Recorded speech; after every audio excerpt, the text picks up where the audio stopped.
call came in at 12:14 a.m. on July 19th. And I remember the time because I wrote it in the shift log before I understood that the log itself would eventually become the least reliable document in the park. I was working the overnight rotation out of the East Fork Ranger Station in Cold Harbor National Park. A job I'd held in one form or another for close to 19 years. Overnight shifts are mostly quiet. You get medical calls, the occasional domestic dispute at a crowded campground, a bear working the dumpsters, a lost hiker who wandered off a spur trail at dusk and needs talking back to the parking lot. You learn the rhythm.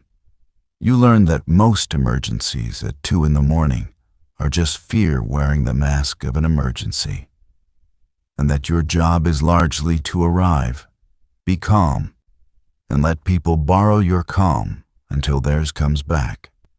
That night, dispatch relayed 3 calls in the space of 11 minutes, all from the same campground, and none of them fit the rhythm. The campground was Larkspur Flats. If you've ever camped in a Western National Park, you already know Larkspur Flats, even if you've never been there. It was a developed campground at the end of a 9-mile spur road. 27 sites arranged in 2 loops, potable water, vault toilets on the upper loop, and a flush restroom on the lower, a registration kiosk at the entrance, bear boxes at every site. Nothing remarkable. It had been in continuous operation since the early 1960s. In 19 years, I had responded to maybe 24 calls out there, and every one of them had been ordinary. The first call, logged 12:14, was from a family in the lower loop. The father reported hearing someone walking between the campsites near him, deliberate footsteps on gravel, circling, but that every site he could see in the moonlight was empty. No tents, no vehicles, just the footsteps. Dispatch classified it as a possible prowler, and I marked it for response. The second call, logged 12:19, was a woman in the upper loop who insisted that the campsites next to hers had disappeared after sunset. Her words, as our night dispatcher Marcy transcribed them: "There were 2 families beside me when I set up. Now there's just trees. The road doesn't even go there anymore." Marcy flagged it as a probable disorientation call, possibly intoxication, possibly a mental health situation. I marked it too. The third call, logged 12:25, was the one that made me set down my coffee. The caller was calm. Not frightened, not confused. A man's voice, according to Marcy, middle-aged, patient. He wanted to know why the campground map showed one more campsite than actually existed. He said he'd counted them twice, on foot, and the map at the kiosk listed sites up through a number that didn't correspond to anything on the ground. He wasn't upset about it. He said, and Marcy wrote this down verbatim because it struck her too, "I'm not asking you to fix it. I just want somebody to admit it's there." 3 calls. A prowler nobody could see. A woman watching campsites vanish. And a man politely asking us to admit to a campsite that wasn't on the ground. Unrelated on their face. I remember thinking it was going to be a long, stupid night full of drunk people and a full moon, because that's what 19 years teaches you to think. I gathered my kit and told my partner for the shift, a second-year seasonal named Devin Reyes, that we were rolling to Larkspur. And that's when the night supervisor, a man named Hollis Vane, who had been in the service longer than I'd been alive, did the thing I've spent the rest of my career unable to stop thinking about. Hollis was standing at the wall map behind the dispatch desk. Cold Harbor's ranger stations all had them. Big laminated master maps of the district with the developed sites marked. There were newer ones printed from the GIS system, but the one on the East Fork wall was old. A cloth-backed survey map from decades before my time that somebody had kept because it had hand-drawn notations no digital file had ever inherited. Hollis reached up and took it down, not carelessly. He unpinned it at all four corners, the way you'd handle something you didn't want to crease, rolled it, and set it behind the desk out of sight. Then he looked at me and Devin, and he said, in a voice so level it took me a second to register how strange the words were,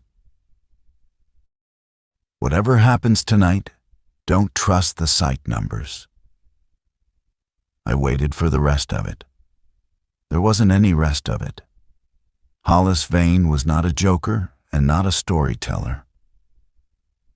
He turned back to the radio console and told Marcy to keep both of us on continuous check-in every 15 minutes, which we did not do for prowler calls at a campground I could drive to in 20 minutes.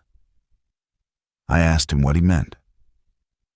He said, "Just count carefully and write down what you count." And that was the whole of it. The drive out the spur road took 19 minutes. I know because Devin timed it, nervous, watching the odometer. We passed the closed entrance gate, which a camp host should have manned during the season, but which was dark, and rolled into the lower loop at 12:51. The first thing I want to tell you, because it matters later, is that everything looked completely normal. Larkspur Flats at 1 a.m. in mid-July looked exactly like every campground I'd ever patrolled. Coleman lanterns glowing inside a few tents, a dead fire pit still ticking with heat, a raccoon that froze in the headlights and then poured itself under a picnic table, the bathrooms humming with their single-caged bulbs. If you'd dropped me there blind, I would have said it was a well-run, half-full family campground on a summer weekend. And I would have been right. And that rightness is the thing that has never let me sleep properly since. We found the family from the first call at Site 6. The father, a man named Alan Petrie, was standing at the edge of his site with a flashlight, and his two kids were awake in the tent, and his wife was sitting in a camp chair with her arms crossed hard over her chest. He'd stopped hearing the footsteps around 12:40, he said, right about the time he'd have seen our headlights come down the spur. But he walked me to the gravel apron of the site next to his, Site 5. And he showed me the tracks. There were footprints in the loose gravel, adult boot prints, coming in a rough circle around the outer edge of his site and then trailing off towards Site 5, which was empty. No tent, no car, no gear. The tracks went to the center of the empty site and stopped. Not turned around. Stopped. As if whoever made them had reached that spot and then simply not taken another step in any direction. Devin photographed them. I want that on the record, because I've reviewed those photographs 100 times since. And I can tell you the tracks are real. They are in the file. And they end in the middle of an empty campsite for no reason that any tracking I have ever done can explain. I told Petrie we'd patrol the loop and asked him to stay put. Ordinary. All of it's still ordinary, if you don't think too hard about a set of footprints that ends in open ground. We drove up to the upper loop to find the second caller. Her name was Rachel Okonkwo, Site 19, a solo camper, a school teacher from 2 states over doing a national parks road trip. She was not drunk, and she was not disoriented. She was one of the most credible witnesses I have ever taken a statement from, and I've taken hundreds. She showed me her reservation confirmation on her phone. She'd booked Site 19 4 months in advance.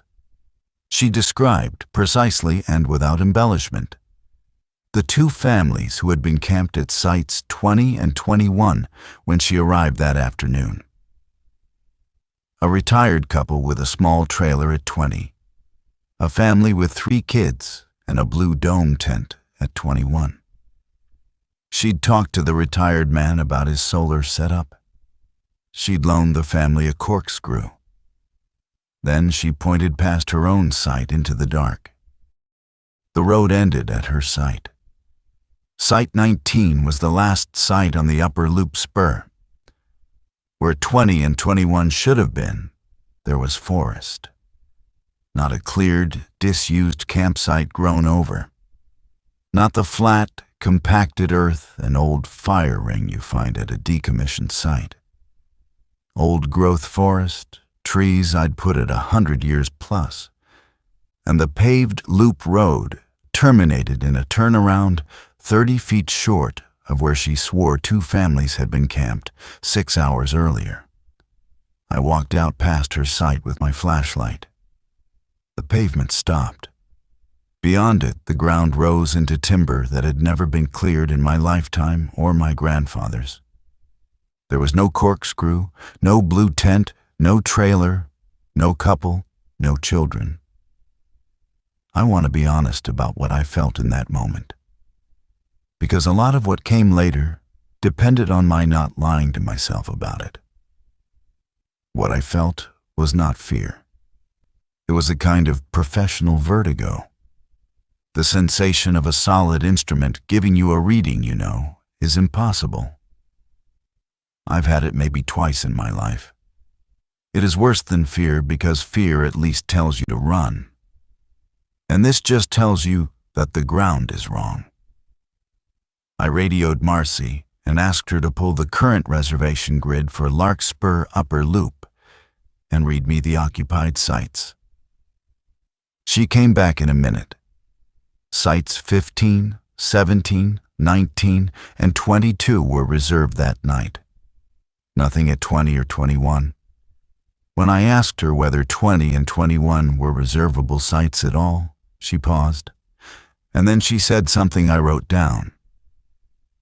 They're in the system as sites, but they're flagged non-reservable. There's a note. It just says, "Do not assign." I asked her who put the note in. She said there was no user attached to it. It was as old as the record. Devin was standing very close to me by then, close enough that I could hear him breathing. And he said quietly, "That's the second thing.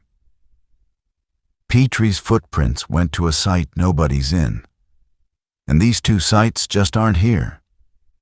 I told him it was a records error. I actually believed it, or wanted to, right up until the 3rd caller. The 3rd caller had given the kiosk as his location. Site unknown. We drove back down to the registration kiosk at the entrance at 1:34 a.m. and found a man sitting on the bench beside the self-registration board with a folded map in his lap, waiting for us as calmly as if he'd made an appointment. His name was Gerald Ames. Retired civil engineer, he told me, which I mentioned because it explained the way he talked, precise and unhurried and unwilling to round anything off. He'd been camping at Larkspur every summer for over 30 years. He knew the place the way I knew my own patrol district. And he had noticed something years ago that he had never been able to make anyone take seriously. And tonight, he had finally decided to make a formal complaint about it. Because tonight, he said, it had gotten worse. He unfolded the map. It was the current park-issued campground handout, the one we stocked at the kiosk and printed by the thousands. showing the 2 loops and all the sites. He'd numbered them off with a pen as he walked. He'd counted 26 physical sites on the ground. But the map, the official current handout, listed sites numbered up to 27. I took the map from him and counted the printed sites myself. He was right. The map showed 27 numbered sites. On the ground, if Rachel Okonkwo's vanished 20 and 21 were included, there were 26 actual sites, and if you took her at her word that 20 and 21 had been there earlier, then something was off by 1, no matter how you counted. Because 27 minus the 2 missing left 25. But she'd only lost 2, and the ground held 26. The arithmetic did not close. I ran it 4 times standing at that kiosk with 2 flashlights and a retired engineer watching me patiently, and it would not close. Ames watched me do it, and then he said the thing that Marcy had already written down once that night. He said, "I'm not asking you to fix it. I've stopped asking anyone to fix it. I just wanted in a report that somebody with a badge counted, and it didn't add up, and I told you so. Because for 30 years, the answer has always been that I miscounted. And I have never once miscounted. I put it in the report. I told him I'd counted 2, and it hadn't added up. And I'd document it." He shook my hand like I'd given him something he'd wanted for a very long time, and he drove out that night, and I never saw him again. By 2 a.m., I had 3 witnesses, a set of footprints ending in empty ground, 2 campsites replaced by old forest, and a map that disagreed with the earth. And I had a supervisor's warning ringing in my ears. I did what any competent ranger does when the field stops making sense. I stopped trusting my eyes and started trusting paper. The problem was that the paper was worse. We stayed out at Larkspur until dawn, checking on the remaining campers, none of whom reported anything further. And I drove back to East Fork with the sun coming up behind me and a growing certainty that I had witnessed a mass disorientation event with a rational explanation I simply hadn't found yet. I have to be fair to the man I was that morning. He still believed in explanations. Hollis Vane had gone off shift. He'd left me a note on the desk, folded once, my name on the outside. Inside it said only, "Pull the 1962 as-built before you write anything up. Not the GIS, the originals. They're in the annex." The annex was the old records building behind the maintenance compound. A cinder block structure that had been the park's engineering office back when the roads and campgrounds were built, and which now held decades of paper nobody had digitized because nobody had the budget to. I'd been in it maybe twice. It smelled like dust and mouse and the particular sweetness of decaying blueprint paper. The Larkspur Flats construction file was in a flat drawer map cabinet under Developed Recreation East District, 1961 to 1964. It took me an hour to find because it had been misfiled under 1958. Which I noted at the time and thought nothing of. The as-built drawings are the final engineering record of what was actually constructed, as opposed to what was planned. They are the closest thing a park has to ground truth. The Larkspur as-builts were dated November 1962, stamped and signed by the district engineer of the time, a man named Whitcomb. And they showed the campground as built. They showed 27 sites, not 26, not 25, 27 numbered sites, both loops, with the water lines and the electrical service drawn in over the top in a second ink. Every site I'd stood at that night was on the drawing. And so were 20 and 21, the two sites that had been replaced by 100-year-old forest, and so was one more, Site 28. I need to be precise about this because I've had a long time to be precise. The upper loop as-built showed the loop road continuing past Site 27, past the turnaround I'd walked to that night, curving another 200 feet through what was now old-growth timber, and terminating at a single site drawn in the same hand as all the others, numbered 28, with a water spur and an electrical service line running to it. There was a bear box symbol, a fire ring symbol, a tent pad. It was drawn with exactly the same care as every real site in that campground. But there was a notation beside it, in a different ink, a heavier hand, undated. Site 28 removed prior to construction. Not built, do not service. Removed prior to construction. But it was on the as-built. The as-built is by definition the record of what was constructed. A site removed before construction should never appear on an as-built drawing at all. You don't draw the final record of a thing you didn't build. And someone had drawn it, fully, with utilities, and then written across it that it was never built, in an ink that didn't match, at a time nobody dated. I photographed the drawing. I photographed the notation. Then I did the thing that started everything, the thing that turned a strange night into the rest of my life. I pulled the maintenance records. If Site 28 was never built, there would be no work orders for it. That was the whole logic. A site that doesn't exist generates no maintenance. So I went to the maintenance archive, which was better kept than the engineering annex, because maintenance is the one thing a park never stops doing.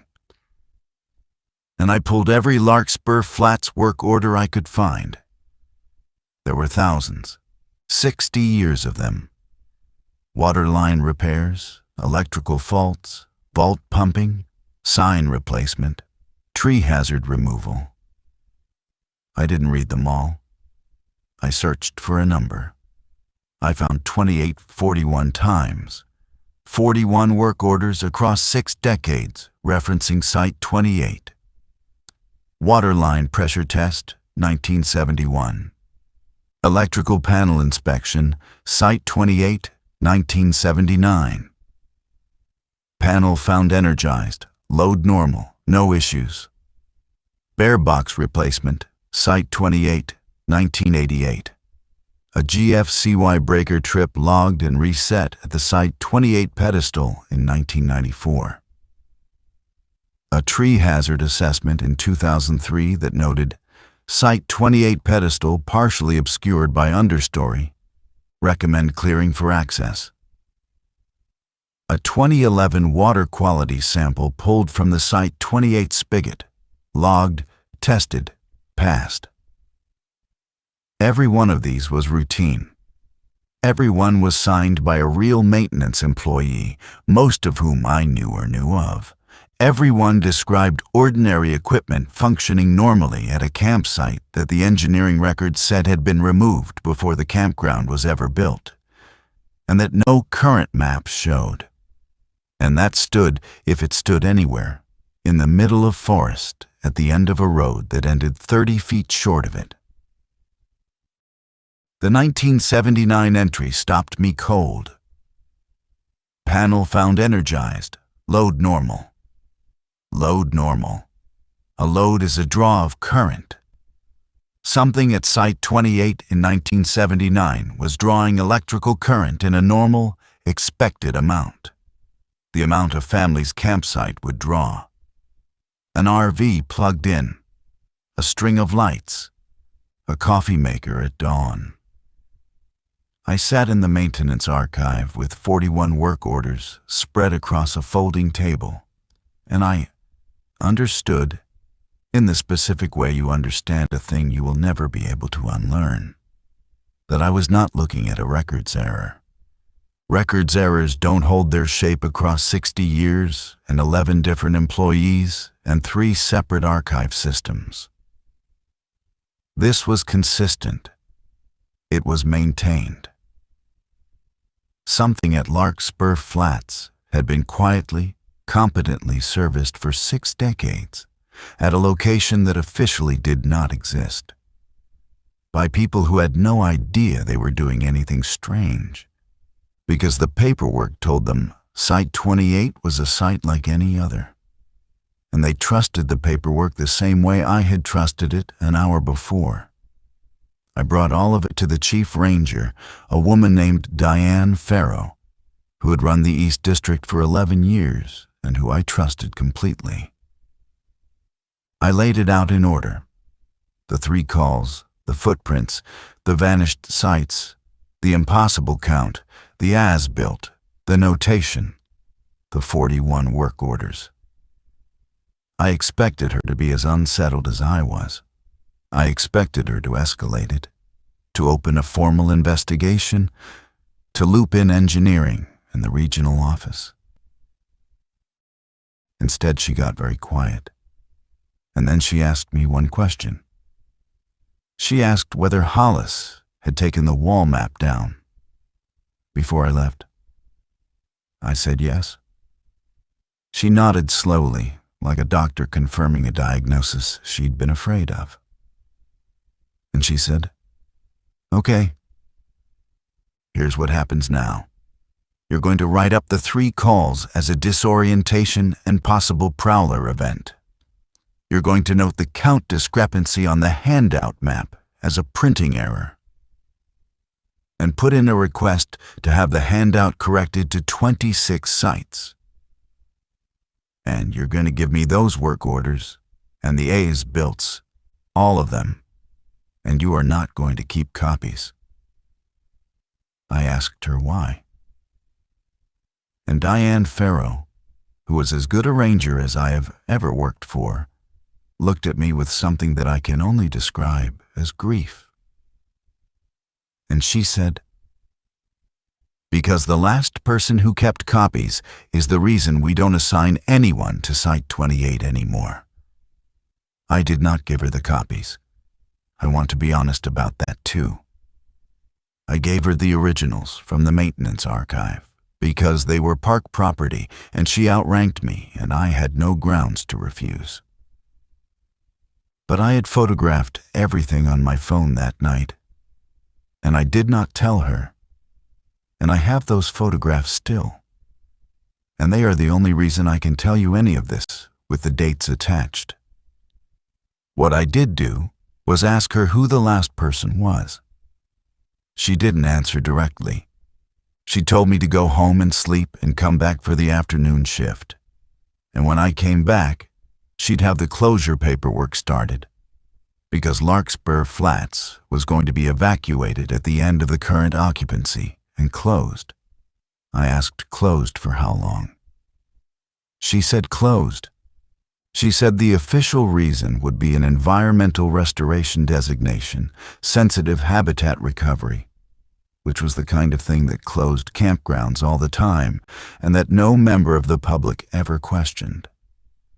And she said the real reason would not be written down anywhere, and that I should understand that clearly, because it was for my sake as much as the park's.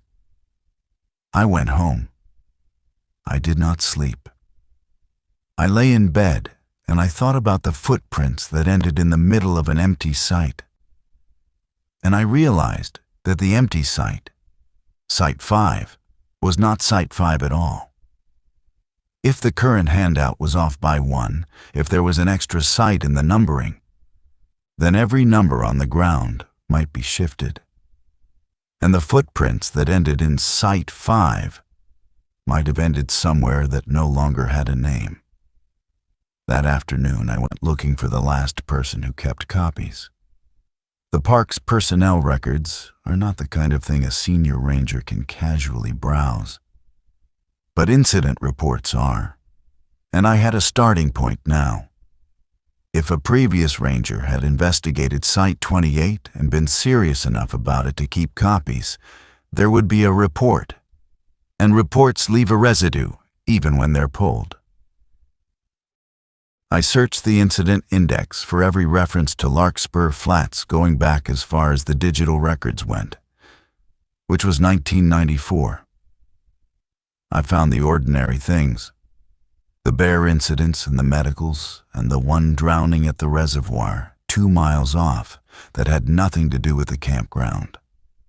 And I found, in the summer of 1997, an incident opened under the classification we used for administrative anomalies, and then closed, and then reopened, and then closed again.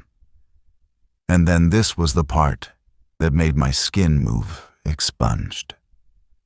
Expunged is not a word we use lightly. Incident reports are almost never destroyed. They are the institutional memory of the park, and losing one is like losing a year of your own life. But this one had a residue. A single line in the master index that said the report existed and had been expunged by order of the regional office, and gave the reporting ranger's initials. The initials were mine. I want to be careful here. My initials are not uncommon. There have been other rangers in the service with the same 2 letters. In 1997, I was not even employed at Cold Harbor. I was a seasonal at a park 4 states away, and I could prove it. And I told myself all of that standing at the terminal, with my heart going. But the index also listed the reporting ranger's badge number. And badge numbers do not repeat. Every commissioned ranger in the service gets a unique number and keeps it for a career, and it is not reissued when they retire or die. The badge number on the 1997 expunged Larkspur Flats report was mine. I have carried a badge number for 19 years. I know it the way I know my own name. And it was sitting on an incident report from a year I was a college kid in a different park. An incident about Site 28, a report I had no memory of writing, that had been ordered destroyed by the regional office before I was ever hired at Cold Harbor. I did the only rational thing left. I went to find someone who had been there in 1997. The camp host program at Larkspur had used the same volunteer, an older man named Earl Sotelo, for most of the 1990s. He was long retired, but still alive, living in a mobile home community 40 minutes outside the park. And I drove out there that evening with the specific intention of finding one human being who could tell me that I was wrong about something, anything, before the night closed over me. Earl Sotelo was in his 80s, sharp, glad of the company. I told him I was reviewing the history of Larkspur for the closure paperwork, and asked him general questions about his years there. And he was happy to ramble, and I let him. And then I asked him whether he remembered anything unusual about the upper loop. He got quiet the same way Diane had. And then he said, "You people finally closing it then?" I said we were. He said, "About time. It should never have gone past 27. And then he told me, unprompted, the thing I had driven 40 minutes hoping and dreading to hear. He said that back in the 90s, there'd been a ranger who got obsessed with the numbering out there, kept coming out at night, kept counting, kept a whole file on it. Said the fellow was convinced there was a site past the end of the road. Earl had helped him look for it once, walked out past the turnaround into the timber with lanterns, the two of them. And Earl said they'd walked longer than the 200 feet the map claimed, walked what felt like a quarter-mile through trees, and never found any cleared sight. But that the ranger's radio had picked something up out there. A voice. Faint. On a channel that wasn't ours. I asked what the voice said. Earl thought about it a long time. And then he said, it read off a number. Just a number, over and over. Real calm, 28. He rubbed his face. The ranger, he wrote it down. Wrote down everything. And then one summer he just wasn't around anymore. And nobody would tell me where he went. And the file went with him. And they put that note in the system, the don't assign one. And nobody ever camped the end of that loop again. I asked Earl if he remembered the ranger's name. He said he'd only ever known him by his first name and his badge, the way hosts and rangers sometimes worked together for years without exchanging much else. He remembered the badge number, though, because the ranger had joked about it once, said it was a lucky number. And Earl had a head for numbers. He recited it to me from memory. 80-some years old, in a mobile home in the dark. And it was mine. I did not tell Earl Sotelo that the number he'd just spoken was on the ID in my pocket. I thanked him, and I drove back through the dark to the station. And somewhere on that spur road, I stopped believing that there was going to be an explanation, and started believing something worse, which is that there had been an explanation once, held by a man with my number, and that the institution I worked for had decided the explanation was more dangerous than the mystery, and had cut it out of its own memory like a surgeon removing something that would spread. We closed Larkspur Flats 11 days later. The evacuation itself was uneventful, which is its own kind of terrible. The remaining campers packed up and drove out on a bright Sunday morning, annoyed about the restoration closure. Some of them, the way people are annoyed at any inconvenience they don't understand. We put up the barricades and the interpretive sign about sensitive habitat recovery. Maintenance came out and pulled the water system down and locked the electrical service at the main disconnect by the kiosk. I was there for that last part. I watched the maintenance lead, a good man named Pruitt who'd been servicing that campground for 20 years, throw the main breaker to kill power to the whole campground. And I watched him frown at his meter afterward, and check it again. I asked him what was wrong. He said the main was open, the whole loop was dead. He'd confirmed 0 voltage at every pedestal in both loops. Every pedestal read 0. Except one line off the upper loop panel was still showing a draw. Downstream of the main disconnect, with the main open, past the end of the road, something was still pulling current. A small, steady, ordinary load. The kind a family's campsite pulls at night, when everyone's asleep and only the string lights and the little refrigerator are running. Pruitt didn't know about any of it. He didn't know about the as-builts or the work orders or the badge number. He just knew his meter said there was a load on a dead circuit, and it was making no sense to him. And he was a competent man who did not like things that made no sense. He wanted to trace it.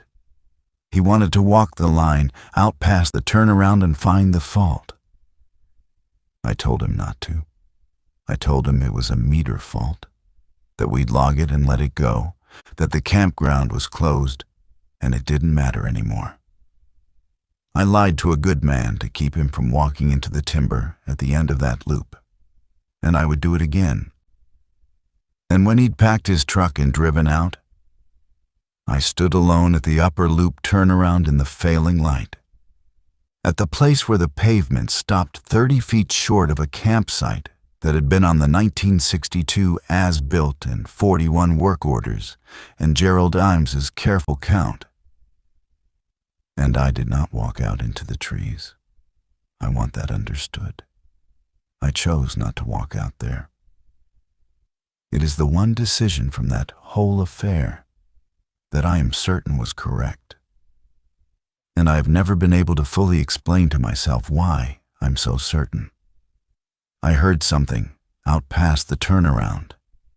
In the dark, under the old growth. Not a voice, not footsteps. Just the faint, domestic, unmistakable sound of a screen door on a camp trailer swinging on its spring and tapping shut. The way it does when someone steps inside for the night. I got in my truck and I drove out, and I never went back. Diane Farrow retired 2 years after that. Hollis Vane died the following winter. I made senior ranger, and then I made the rank above that. And I spent the back half of my career quietly being the person who knew where the annex was and which drawers not to open. And once, exactly once, I took down a wall map before sending a young ranger out to a call at a different campground on a strange night. And I told her not to trust the site numbers. And I understood at last why Hollis had never explained. There is no explanation that helps. There is only the count and the paper and the difference between them. I retired 4 years ago. I told myself the file was closed, that whatever Site 28 was, it was somebody else's to not understand now. Then last month, I got an email from the park's archive department. They've been digitizing the old reservation ledgers, the paper ones from before the online system, running them through recovery software to rescue records that had corrupted or faded past reading. They send retirees the occasional note when something turns up that touches an incident we worked. A courtesy, a kind of institutional nostalgia. They'd recovered a reservation from Larkspur Flats, one that had been sitting corrupted and unreadable in the ledger for decades until the software pulled it back. The arrival date was July 18th. The night before we closed the campground. The night of the 3 calls. The assigned site was 28. I checked every campground map I could still lay hands on.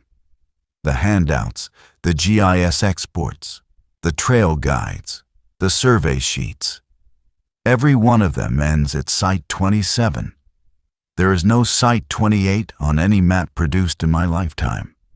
Attached to the recovered reservation, the archive tech had scanned in a ranger's note that had been paper-clipped to the ledger page, tucked away for who knows how long, and had never been entered into any digital system before.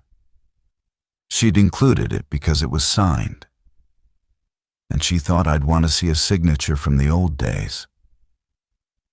It was my handwriting. I know my own hand. It was mine, without question. The way I wrote in the 90s before my letters got lazy, and it said, "Do not assign anyone to Site 28 again." I never wrote that note. I have no memory of it. I was not at Cold Harbor when the reservation ledger it was clipped into was in use. And it is my hand, and my hand does not lie to me. And I have stopped being able to tell whether that means the note is false, or whether it means I am. So this is the part I need you to carry out of here, whoever you are, because I'm too old to carry it alone anymore. Somewhere out there, right now, there is a quiet campground that closed last season without much explanation, sensitive habitat, storm damage, wildlife activity, the usual reasons nobody questions. And somewhere in that campground's paperwork is a site that the maps don't quite agree on.